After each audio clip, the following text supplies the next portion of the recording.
Here, dankie vir die voorreg wat ons het om die kinders te kan wees. Dankie dat U 'n afspraak het vandag met ons. Dankie dat ons in verwondering kan staan oor wie U is en dat ons kan glo wat U het ons kom vrymaak. Here, help ons om toe te laat dat die boodskap wat U vandag in elkeen van ons lewe wil kom gee, dat dit sal deel word van my lewe, dat ek sal toelaat dat U my lewe kom verander, dat U my sal kom verryk en dat ek sal groei en sal weet U is altyd by my. Maak my ore oop en help my om te luister. Dankie vir al die liefde en al die genade. Amen. Kom ons lees Lukas 17 van vers 1 af. Jesus het vir sy disippels gesê: dit is onvermydelik dat daar dinge kom wat mense laat struikel, maar ellende wag vir die mens wat die oorsaak daarvan is. So 'n mens kan eerder met 'n groot klip aan die nek in die see gegooi word, as dat hy een van hierdie kleintjies 'n struikelblok word. Wees dus self op julle hoede. As jou broer verkeerd optree, berisp hom. En as hy berou kry, vergewe hom. Selfs as hy 7 maal op 'n dag verkeerd optree teen jou en 7 maal na jou toe terugkom en sê, ek is jammer, moet jy hom vergewe. Die apostel sê toe vir die Here: gee ons meer geloof, Here. Maar die Here antwoord: as julle maar geloof so groot as 'n mosterdsaadjie gehad het, sou julle vir hierdie moerbeiboom kon sê, trek met wortels en al uit die grond uit en plant jouself in die see, en hy sou julle gehoorsaam. Sê nou een van julle het 'n slaaf wat ploeg of vee oppas. Sal hy vir die slaaf sê, as hy van die veld afkom, kom eet gou eers? Natuurlik nie. Maar hy sal vir hom sê, maak vir my iets klaar vir aandete. Sit dan jou voorskot aan en kom bedien my terwyl ek eet en drink. Daarna kan jy self eet en drink. 'n slaaf wat sy opdrag uitgevoer het, word mos nie bedank nie of hoe. So is dit ook met julle. As julle alles gedoen het wat aan julle oorgedra is, sê dan, ons is slawe wat niks verdien nie. Ons het gedoen wat ons verplig was om te doen. Ons lees dit sover. As Jesus tussen mense kom leef, dan kom Jesus nie en hy sê, maar ek het dit tussen julle kom doen, ek het vir julle hierdie opdrag gegee, en ek het vir julle kom red. Eendag as julle in die hemel is, gaan julle dit ervaar nie. Dis waar van dit, eendag in die hemel gaan ons ewig saam met die Here wees. Maar dis meer as dit. Jesus kom nie net sê, net eendag, en nou moet ons maar hier sit en wag vir eendag nie. Hy sê, hy wil hê ons moet nou reeds, elke dag in die lewe, tussen die gewone dinge, saam met God, saam met hom, leef, en die volheid van die lewe beleef, nou reeds. God het ons gemaak om nou reeds voluit saam met hom te leef. In die skepping wat hy met soveel liefde aan mekaar gesit het, en wat ons met baie vinnig opgemors het, maar God het alles gemaak om in harmonie saam met mekaar te leef. En hy het dit gemaak sodat ons en hy saam die skepping kan beleef. Saam voluit kan leef in dit. Nie net een dag as ons in die hemel is nie. So as Jesus kom en ons lewens kom verander, dan wil hy hê ons lewens moet nie net een dag verander, nie net een dag saam met hom wees nie. Hy wil hê ons moet elke dag saam met hom die lewe beleef, want dit is wat dit beteken, om voluit saam met God te leef. So hy sê, hoe vinniger dit kan gebeur, hoe beter is dit, want hy wil hê ons moet saam met hom lewe. Hy wil nie hê ons moet uitmis om saam met hom die lewe te beleef nie. Van die dag wat ons hom aanvaar as ons verlosser, wil hy hê ons moet saam met hom leef, elke sekond van die lewe. Elke dag, nie net Sondag nie net as ek Bybel lees of bid nie, maar tussen mekaar, daar waar ons elke dag lewe. En so lewe saam met God lyk anders. Want ons besef, as ons God se riglyne volg, as ons fokus op dit wat hy wil hê ons moet doen, dan is die lewe soveel meer amazing. Is dit soveel wonderliker as ons dit saam met God doen. Maar dit lyk anders. Ons gedrag teenoor ander mense verander ook. So dit is nie net my eie lewe wat verander nie, maar die manier hoe ons mekaar hanteer en mekaar optree. En in hierdie stuk help Jesus ons so bietjie met prakties, hoe moet ons hierdie lewe leef? En dit is 'n moeilike stukkie, want dit is nie so eenvoudig nie. Wel, dit is eenvoudig, maar dit is nie so maklik nie, né? Jesus kom sê 'n paar goed. Hy sê, hy weet dit is nie maklik nie. Hy weet die lewe is moeilik, en ons sukkel verskriklik baie om te luister vir hom, en om die lewe te leef soos wat hy dit verwag van ons. Maar Jesus sê, die lewe is moeilik. Die lewe is moeilik genoeg, so moenie 'n struikelblok wees vir mekaar nie. Moenie die lewe nog moeiliker maak vir mekaar nie, dit is glad nie nodig nie. En hy waarsku mense en sê, moenie dit doen nie. Moenie mense verder in hulle afgrond in help nie. Help hulle eerder om beter te word. Hy sê, ellende wag vir mense wat 'n struikelblok, wat nog van Aspris, is vir mense. En moenie dink, dat baie keer dink ons, ag, dit is nie so erg nie. Ek doen hierdie, want dit is nie vir my 'n struikelblok nie. Maar as ek besef, dat dit vir iemand anders 'n struikelblok word, al lyk dit vir my klein, is dit nie noodwendig vir iemand anders klein nie, en kan dit iemand anders se lewe baie keer verwoes. En die Here sê, moenie dit doen nie. As jy weet, hoe klein ook al, dit vir iemand anders die lewe moeiliker maak, moet dit eerder nie doen nie. So hy sê, moenie vir mekaar 'n struikelblok wees nie. Moenie mekaar sleg behandel nie. Help eerder ander mense om die lewe, om op te staan in die lewe ten volle saam met God te beleef. So hy sê, moenie 'n struikelblok wees nie, maar dan sê hy ook verder, ons moet mekaar se gewetes wees.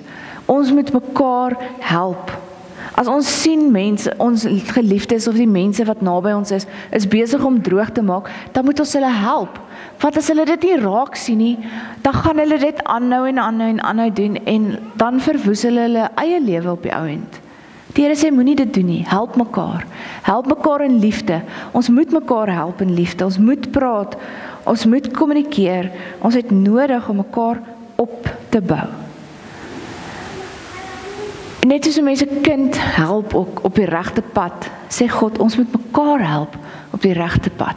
As jy weet, jou kind gaan sy lewe verwoes of hy gaan sy nek breek, dan sê jy, moenie dit doen nie. Moenie dit doen nie, want ek kan sien wat gaan gebeur. Nie dat hulle altyd luister nie, né? Dan kom hulle later agter, ag, dit was eintlik nie reg nie. En net soos ons ook baie keer, né? Baie keer dan sê mense vir ons, pas op. Ons sê vir mekaar, pas op. En dan later dan kom ons agter, as ons nie geluister het nie, dit was toe nou actually die waarheid gewees, né? Maar die Here sê, ons moet mekaar opbou, ons moet daar wees vir mekaar, ons moet mekaar help. Maar saam met daai help, kom ook iets moeiliks. Ons leer ons kinders, want hulle weet hulle moet iets reg doen, en as hulle dan oortree en doen wat hulle nie moes gedoen het nie, dan sê God en Jesus, vergewe hulle. Die Jesus kom sê, moenie wrokke hou nie. Moenie dit wat mense verkeerd gedoen het vir ewig teen hulle hou nie. Vergewe hulle. Hy sê, al moet jy dit 7 keer 'n dag doen. Nou, ek weet nie van julle nie, né? Maar as iemand dieselfde ding 7 keer 'n dag doen, en elke keer dan kom hy na my toe en hy sê, is jammer. Dan wonder jy baie keer, is hulle regtig jammer, né? Dis nie so maklik.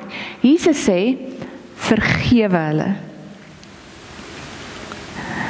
En die ding is, as Jesus dit sê, en hy vertel dan daai verhaal van die slaaf na die tyd, dan kom Jesus eintlik en hy sê, hierdie is nie onderhandelbaar nie. Dis nie 'n miskien kan ons dit doen nie. Jesus sê, julle moet dit doen. Hy vertel van hierdie slaaf. Dis Dis nie miskien hy moet, in daardie tyd is dit die wêreldbeskouing gewees en slawe was 'n realiteit in hulle lewe en slawe was daar want hulle moes werk, slawe was daar want hulle het skuld gehad en hulle moes betaal. Hulle het behoort aan die eienaar en hulle moes doen wat hulle moes doen. Hulle het dit nie gedoen vir 'n reward, nou kan ek nie die Afrikaanse woord kry nie, maar hulle het dit nie gedoen vir dit nie, hulle het dit gedoen want hulle moes dit doen. En Jesus sê, om mense te vergewe, om nie 'n struikelblok te wees nie, om mense te help op die regte pad, en om hulle dan te vergewe as hulle sukkel, is nie ononderhandelbaar nie, julle moet dit doen. Om mekaar te help en nie af te breek nie. En dis dwars deur die eeue 'n ding wat God op baie fokus. As mens kyk na die Israeliete, dan sê God deur sy profete, hy is baie hard met hulle. Hy sê deur sy profete, julle is besig om droog te maak, hou op. En eintlik sê hulle vir hulle, maar julle is besig om mekaar uit te byt, want dit is wat gebeur het. Hulle het begin dink, ek is belangrik, ek kan doen wat ek wil met die mense rondom my, wat ek wil. En dan 'n klomp mense seer gekry. Mense is regtig uitgebuit. Hulle het die God se wette so verdraai dat hulle so baie mense in die steek gelaat het. En God sê, julle kan nie dit doen nie. Hou op met dit. Ek gaan julle straf as julle nie ophou nie. Dit is vir God baie belangrik dat ons mekaar moet help. En dan vergewe en nuut word en nuut begin. So belangrike goed. Moenie 'n struikelblok wees nie, help mekaar en as hulle sukkel en nie luister vir jou nie, vergewe.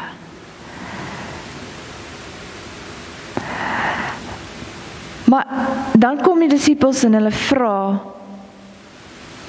Here, gee my meer geloof. Dis asof die disippels dan vir Jesus vra, het ek reg gehoor? Here, 7 keer 'n dag, regtig? Hoe moet ons dit reg kry, Here? So af, Here, hoe wil jy hê moet ek 7 keer 'n dag iemand vergewe? As hulle droog maak en hulle weet dit maak droog. Here, help. Kan dit ooit? Want ek weet nie van julle nie, maar dis nie maklik om dit reg te kry nie. Want 'n mens raak kwaad. Mens raak moedeloos en jy gee later op, want wat is die punt, né? Nee? Hoekom moet ek aanhou om iemand te vergewe as hy net die hele tyd dieselfde goed oor en oor doen? Om iemand te vergewe is klaar moeilik. Maar as hulle aanhou en aanhou en aanhou, op die einde vra Jesus eintlik vir ons om mense opreg lief te hê. Hy kom sê, as jy regtig omgee vir iemand, wil jy nie hê hulle moet op die verkeerde pad wees nie. En jy wil nog minder die oorsaak wees van hulle wat op die verkeerde pad is. Maar dit beteken nie ons moet net ja en amen en op alles wat ander mense doen nie.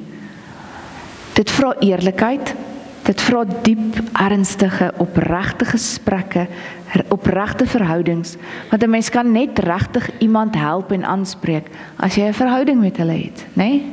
Want anders gaan hulle net dink jy's mal en waar kom jy nou vandaan, né? Nee? Ons het nodig om mekaar te help, op 'n pad te stap saam met mekaar in ag te neem. En wanneer ons droog maak, wanneer ons onsself en ander mense seermaak, moet ons weer eens om die tafel kan kom sit en mense moet kan erken dat hulle fout gemaak het binne 'n veilige area. En dan moet op 'n manier vergifnis wees. Dan moet vrymaking, nuutmaking wees, want anders help dit nie, ons kom erken dit nie, as ons nie kan vry word van dit nie.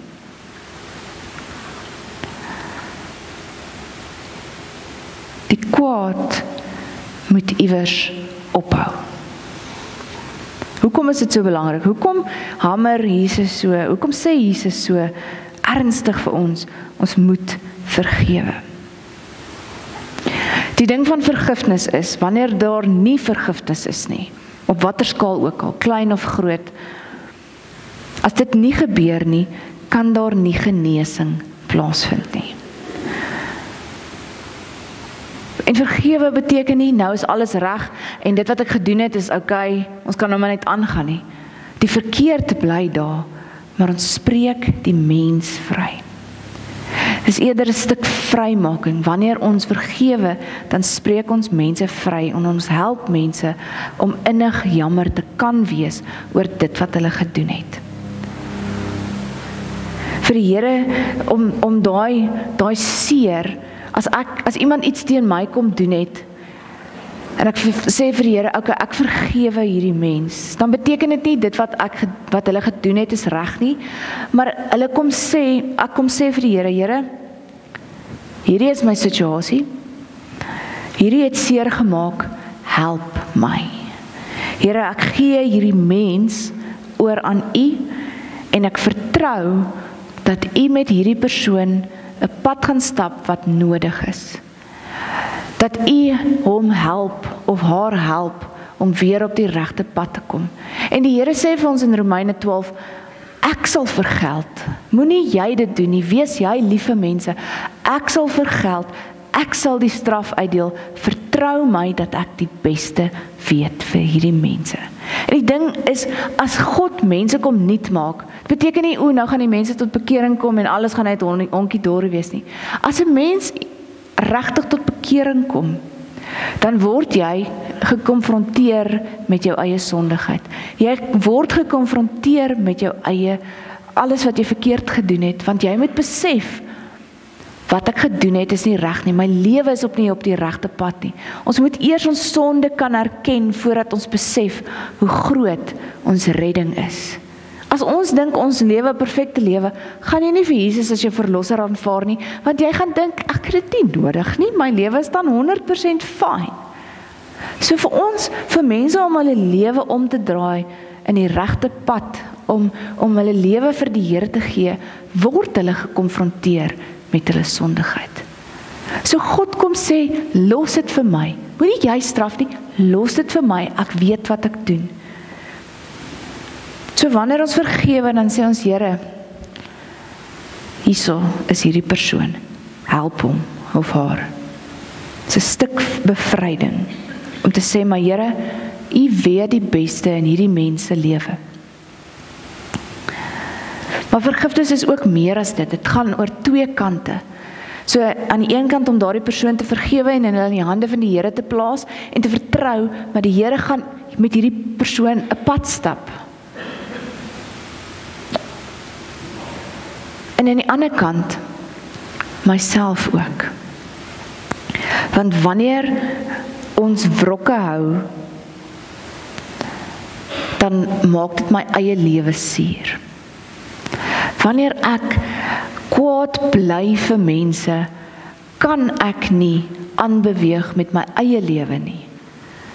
Dis daai ding wat ek altyd sê, dis bietjie in my kop vasgesteek, maar om nie te vergewe nie, om 'n wrok te hou, om kwaad te hou, is soos om gif te drink en te wens iemand anders gaan dood daarvan. Jy vergifnis jouself. Jy maak jou eie lewe suur, en baie keer weet die ander persoon nie eers meer, jy het te wrok teen hom of haar nie, maar jy bly kwaad. En as mens bly kwaad wees, dan dink mens die heeltyd daaraan. Dis heeltyd in jou gedagtes. En dit gebeur die heeltyd en jy kan nie fokus op enigiets anders nie, want jy so kwaad. God sê, laat gaan. Hou op dat hierdie wat iemand anders aan jou gedoen het, jou terughou in die lewe. Hou op. En dis wat vergifnis is. Vergifnis maak nie die verkeerd reg nie. Dis nie wat vergifnis doen nie. Vergifnis maak vry van die verkeerd wat gebeur het. Dis soos as 'n mens 'n wond het.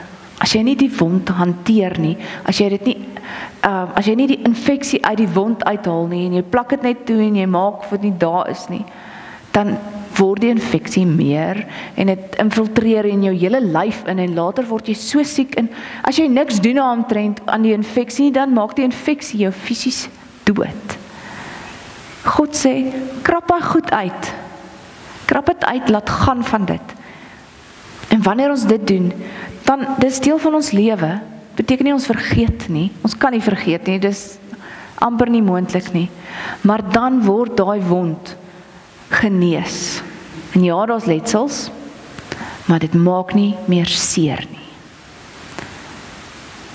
Dit maak nie meer seer nie. Ons kan aangaan met ons lewe.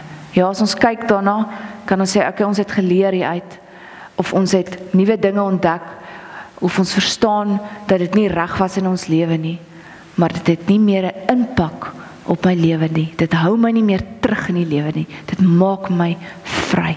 So, vergifnis, as Jesus kom sê, vergewe mekaar, is dit nie onderhandel maar nie. Hy sê, julle moet mekaar vergewe. Hy weet, dit is so belangrik, want as ons dit nie doen nie, dan vergiftig ons onsself. Selfs al moet jy dit 7 keer 'n dag doen. Spreek vry, gaan aan. Hou op om hierdie goed terug te hou en vas te hou aan goed wat jou terughou in die lewe.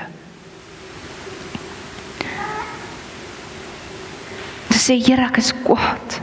Ek is woedend. Hierdie is so seer. Ek weet nie wat om daarmee te maak nie. Vat dit asseblief by my. Om emosies te voel, maar dan ook te sê, Here, ek laat gaan.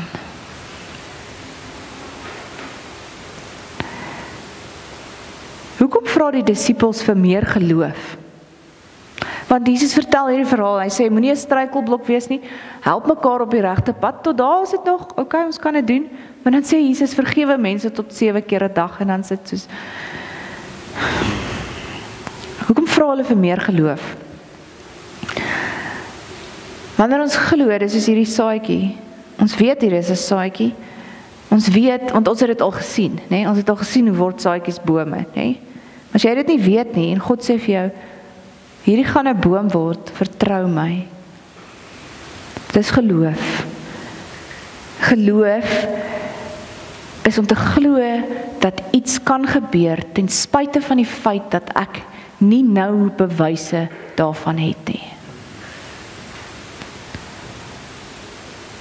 Geloof is om te glo dat dit wat ek doen regtig saak maak, al lyk dit nie altyd so nie. As jy iemand 7 keer 'n dag vergewe het, dan kom jy aan die einde van die dag en dan vra jy jouself, hoekom het ek hierdie persoon vergewe? Het dit ooit saak gemaak? Want hy bly net dieselfde ding oor en oor doen. Geloof is om te glo dat as God vir ons sê ons moet mekaar vergewe, en ons moet onsself vrymaak van hierdie kwaad, om te glo dat dit regtig 'n verskil maak, en dat God weet wat hy doen. Geloof is glo dat ek weet ek gaan eendag saam met die Here in die hemel wees. Maar geloof is ook glo dat ek 'n pad, wanneer ek 'n pad saam met die Here te stap en hy gee vir my sekere goed om te doen, opdragte en riglyne in die lewe, om regtig te glo dat as God sê dit is hoe dit gaan gebeur, dat dit regtig so gaan gebeur. Al het jy nie altyd dadelik bewyse daarvan nie.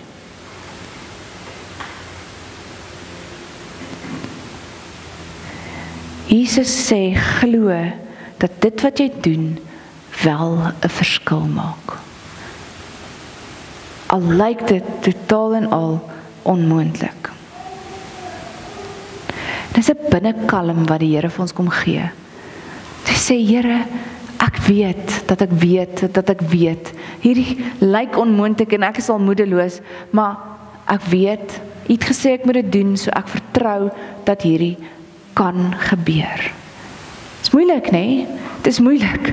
Dis soos om regtig te glo in die totale onmoontlikheid.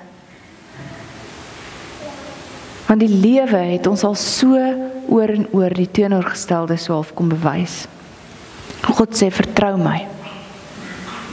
En Jesus weet ons sukkel daarmee. Hy weet ons hyperventileer as ons daaroor dink, want dit is net so groot. Ons kan nie, ons weet nie hoe nie, dit is so moeilik. En dan sê hy, as julle maar net geloof gehad het, soos 'n klein soos 'n mosterdsaadjie,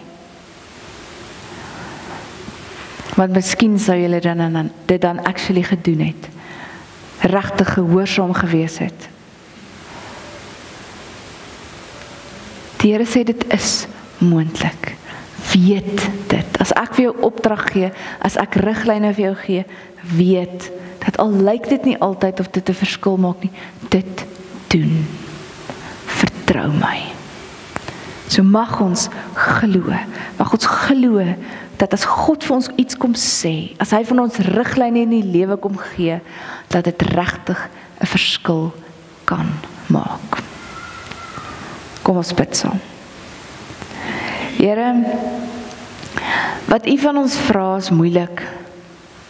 Here, dit is baie keer heeltemal onmoontlik en mens sit met mense hande en mense hare en jy sê, Here, regtig, moet ek regtig hierdie doen? En dan kom sê U, ja my kind. En U vra van ons om U te vertrou met ons lewe. Nie net een dag nie, maar elke dag. Here, help ons om anders te leef, volgens U riglyne, waar ons respek het vir mekaar en vir ander, en vir myself, en vir U. En te glo dat die manier hoe U wil hê ons moet leef, regtig die moeite werd is. Here, U weet is nie maklik nie. U weet ons sukkel hiermee. Maar help ons om dit te doen. Want U wil hê ons moet voluit leef. Here, help vir elkeen wat hier sit. Ons almal het ons eie struikelblokke. Ons almal sukkel met 'n klomp goed. Ons almal sit baie keer met 'n klomp seer, hartseer. Hou ons vas, Here. Help ons met hierdie goed wat ons ervaar. Help ons om te glo dat U ons regtig wil troos, regtig daar wil wees vir ons, regtig vir ons die beste in die lewe kom gee. Dankie dat ons met ons emosies en ons alles voor U kan kom staan en dankie dat ons vir U mag sê as ons kwaad is, as ons moedeloos is, as ons bang is, as ons seer het, as ons bly is, as ons elke emosie wat ons moontlik op hierdie aarde kan ervaar. Dankie dat ons by U kan kom sit en ons kan weet, ek mag maar. En hy sê, my kind, ek is lief vir jou. My kind, ek gaan jou help. Vertrou my. Dankie Here vir U liefde en U genade. Amen.